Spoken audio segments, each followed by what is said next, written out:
Hi everybody, just going to do a really quick video this morning just to show you an update that's made. This is the old mask style and this is our new mask style. The difference here is this one has a cap on the outside and this was a lot deeper. I've been getting some feedback from the nurses that this is a little bit too big in the front.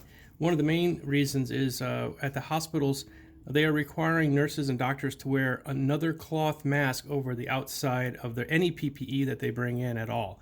So this design was a little bit too thick. Also, it added another level of complexity because you're printing off three pieces. There's three parts to this that would be on the print bed when it was coming out.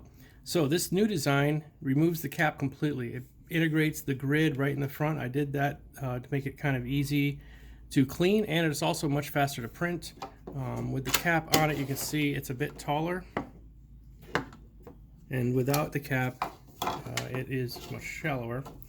It's also faster printing, and it uses less filament, so it's kind of a win all the way around. The only tricky part now is to get the filter element out.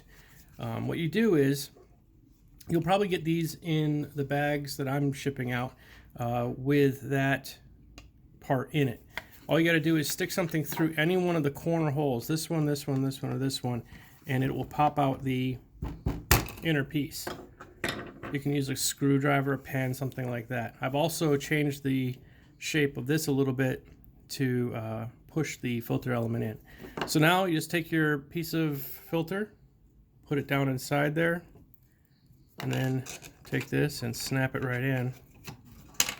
There you go, it's in there, nice and tight, and you can fit up to 2 pieces of the blue towel in there. One last little mention about that blue towel. I've been in several discussions about this towel material, and while it is not perfect for filter material, it is by far the best and most readily available filter material that you can use for these masks. There is probably better stuff out there, but it's short supply right now, so this is really good. It does go down to a really small micron level, which is good enough for almost everything. And then if you have to wear a cloth mask over the outside, then you're just doubling up anyway. All right, everybody, thanks a lot. I hope this will clear up any kind of confusion about the design. I'm sorry I didn't put out more notice that I was making a major change like that. Some people were contacting me asking me where the cap went. So there is no cap anymore, just 2 pieces, much faster printing, and much easier to take care of. Thanks, everybody. Bye-bye.